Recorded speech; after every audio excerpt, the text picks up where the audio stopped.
Génération Éco. Bonjour à toutes et à tous, internautes et auditeurs de la planète Éco. Les médias papier ont de moins en moins la cote, et pourtant en Anjou, un média 100% papier est né il y a quelques temps grâce à des journalistes qui souhaitent remettre les débats et l'actualité locale sur le devant de la scène. Ce média, c'est la Topette. Je reçois Julien Collinet, l'un des co-créateurs. Bonjour Julien. Bonjour. Pouvez-vous donc nous présenter donc la genèse de la Topette ?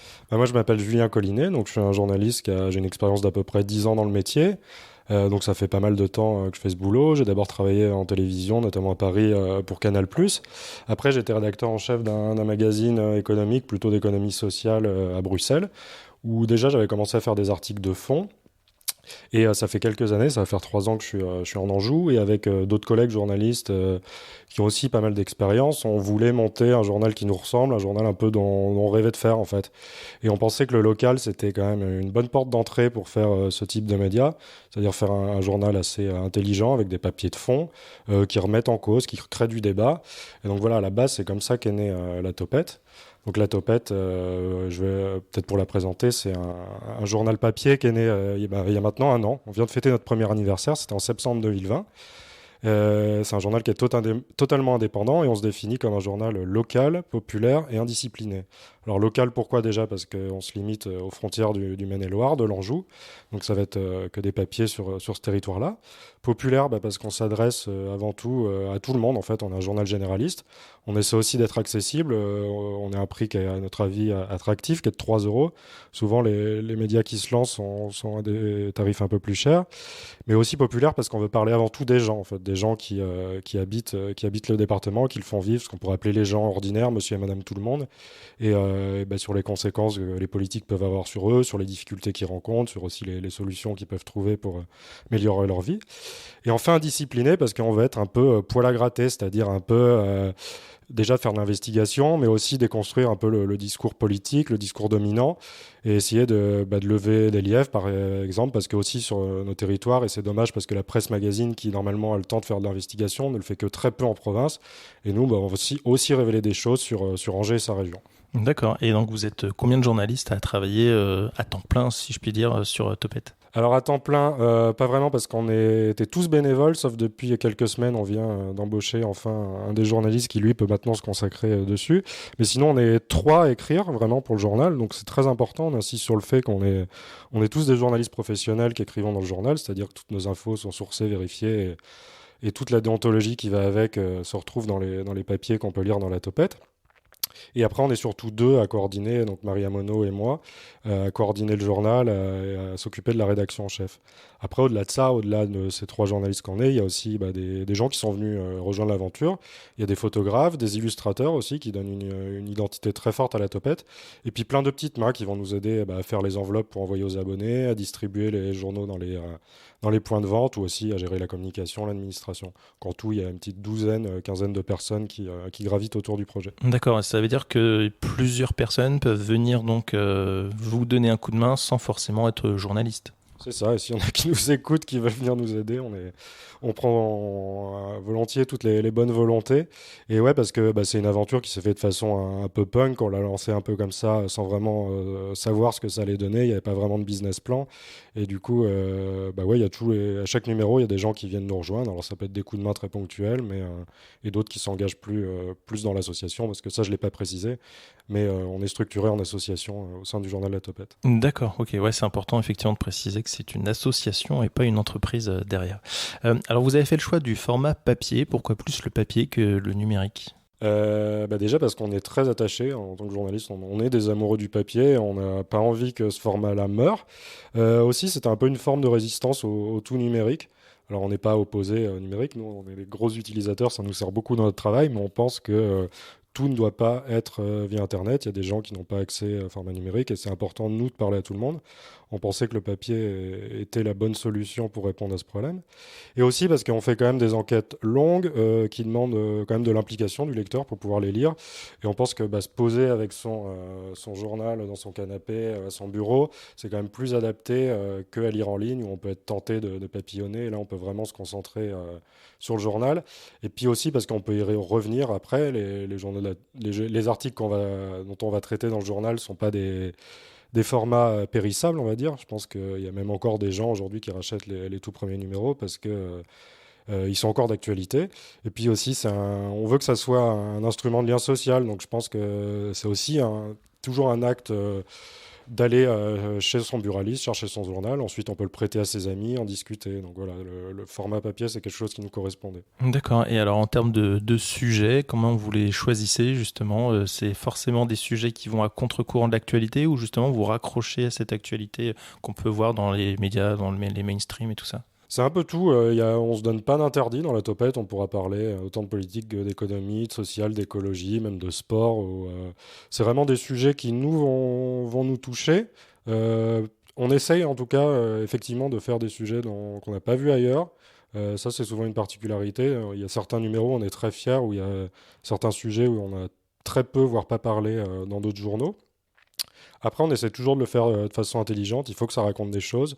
Il faut aussi il y a un côté pédagogique, c'est-à-dire quand on va parler d'un fait de société, on va rappeler, je pense, notre 3e numéro, on avait fait, alors ça, c'était pas très original, mais c'était sur la situation des livreurs à vélo, que ce soit pour des boîtes comme Deliveroo, Uber Eats. Voilà, c'est pas juste raconter le quotidien et les impacts sociaux pour les gens qui exercent ce métier, mais c'est aussi raconter comment on en est arrivé là, quelles ont été les lois qui ont conduit à ça, quelles ont été les forces qui ont fait du lobbying pour permettre à ce genre de plateforme de prospérer. Donc on essaie toujours d'apporter des infos aux lecteurs et qu'ils comprennent bien pourquoi on arrive à telle situation. Alors, je le disais, on est surtout 2 à réfléchir au sujet. Après, on s'approprie ces sujets aussi selon nos affinités, mais ce qu'il y a de plus en plus, et ça c'est vraiment quelque chose qu'on voulait mettre en place et c'est arrivé très vite, on pensait que ça mettrait beaucoup plus de temps, c'est que nos lecteurs nous amènent des sujets. Et au départ, c'était pas forcément des choses intéressantes, mais aujourd'hui, à chaque numéro, il y a des lecteurs qui viennent nous amener des idées hyper intéressantes qu'on peut ensuite développer. Et ils ont un peu un rôle de veille citoyenne, en fait, parce que nous, en tant que journalistes, on peut être un peu dans un cocon, une bulle, et un peu toujours voir au même sujet, justement qu'il y a des lecteurs qui, eux, ne soient pas du métier, ça apporte beaucoup de fraîcheur, je pense, au journal.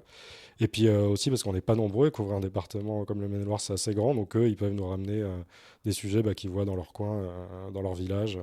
Souvent, ça donne des choses assez intéressantes. C'est super intéressant comme concept. Et d'ailleurs, comment, en termes de durée de sujet, comme ça, quand on vous propose un sujet, combien de temps vous mettez pour le traiter, l'écrire? C'est-à-dire que vous dites pas, tiens, ce sujet, il faut absolument qu'il sorte au numéro 3, s'il sort au numéro 4 ou 5, c'est pas grave.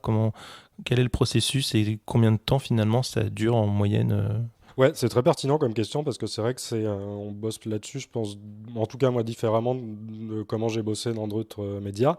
C'est-à-dire qu'on a une liste de sujets, on n'en manque pas d'idées de sujets, on en a à peu près une centaine de côtés. Et il y en a sur lesquels on a commencé à travailler à 2-3 numéros, et puis c'était pas le moment, ou ça prenait du temps, ou nous, pour notre réflexion, pour vraiment trouver le bon angle. Donc des fois, il y a des sujets qui se font très vite. Des fois, il y a une idée de sujet qui peut se faire 10 jours avant le bouclage, et puis d'autres qui traînent sur la longueur parce qu'on veut prendre le temps de rencontrer de plus de personnes. Donc c'est vraiment très variable. Il y a du sujet très rapide, d'autres qui demandent beaucoup d'enquête. Des fois, il nous manque quand on veut dévoiler certaines choses, il nous manque un petit élément. Je pense à un sujet notamment que j'avais commencé en janvier, et il sera toujours pas dans le prochain numéro parce qu'il manque encore des infos. D'accord, oui. Tout à l'heure, vous parliez d'abonnés. Alors justement, comment on peut se procurer la topette? Est-ce que vous avez aussi des points de vente? Où est-ce qu'on peut se procurer le journal? Ouais, il y a 2 moyens. Il y a tout d'abord via notre site internet où on peut s'abonner et recevoir ensuite le journal dans sa boîte aux lettres. C'est à partir de 12 € par an, donc c'est pas très cher, ça fait 1 € par mois pour lire notre journal. Et puis aussi, on est disponible dans 150 points de vente sur le Maine-et-Loire. Alors ça peut être, c'est avant tout quand même des distributeurs de presse, donc des tabacs presse, des maisons de la presse, mais on est aussi disponible dans la plupart des librairies, et puis des magasins bio et locaux, parce que ça correspondait aussi à notre éthique, et des endroits assez insolites. Récemment, il y a une fleuriste qui a voulu nous distribuer, donc nous, ça nous amuse d'être dans des endroits comme ça.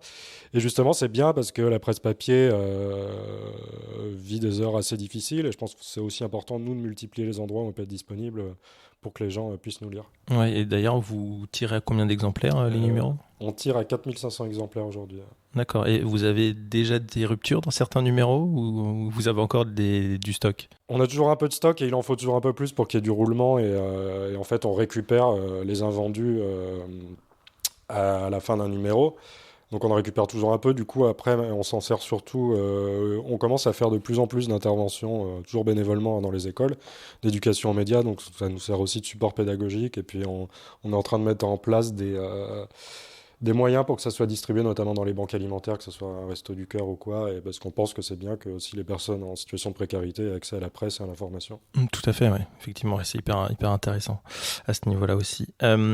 Qu'est-ce que vous pensez parce que donc on est sur un podcast qui parle des projets éco-responsables, mais aussi éco dans plein de sens, dans plein de termes différents.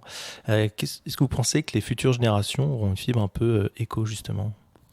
En tout cas, les futures générations ont une conscience écologique que je pense les générations précédentes n'avaient pas. Moi, j'ai passé les 35 ans et on était beaucoup moins sensibilisés à notre époque, alors que c'était il n'y a pas si longtemps, aux questions écologiques. Donc, il suffit de voir les mouvements de Manif Climat, des jeunes autour du climat qui sont assez massifs. C'est vraiment enthousiasmant parce que justement, même si je pense leur réflexion aujourd'hui, c'est normal, n'est pas complètement mûrie par rapport à ça, ils vont beaucoup se documenter, je pense, dans les prochaines années et réfléchir à ça. Après, l'enjeu, c'est est-ce que cette question deviendra aussi politique, parce qu'il y a quand même, je pense, à mon avis, en face... par rapport aux questions de néolibéralisme, une volonté de greenwashing et d'essayer d'édulcorer les questions du climat. Et tout l'enjeu de ces futures générations, ça sera justement de s'approprier ça et de faire des grandes choses et d'agir politiquement, en tout cas, pour faire bouger les lignes dans les prochaines années. D'accord. Est-ce qu'on peut rappeler l'URL, l'adresse web où on peut aller voir La Topette sur Internet? www.latopette.fr. Ok, donc les 3W, latopette.fr. Parfait. Merci beaucoup, Julien. Et puis, j'encourage tout le monde à aller se procurer La Topette. C'est vraiment un super journal pour y être abonné depuis le premier numéro. C'est vraiment top. On retrouve vraiment des sujets qu'on ne trouve pas ailleurs et ça fait du bien. Ça fait vraiment de la fraîcheur au niveau des médias locaux. Merci beaucoup. Merci d'avoir écouté ce nouvel épisode de Génération Éco. Merci pour vos partages et commentaires. Pensez à vous abonner à la newsletter pour recevoir directement les épisodes dans votre boîte mail. Et si vous êtes sur iTunes, pensez à nous mettre 5 petites étoiles. Cela soutiendra énormément le podcast. À bientôt à l'écoute de Génération Éco.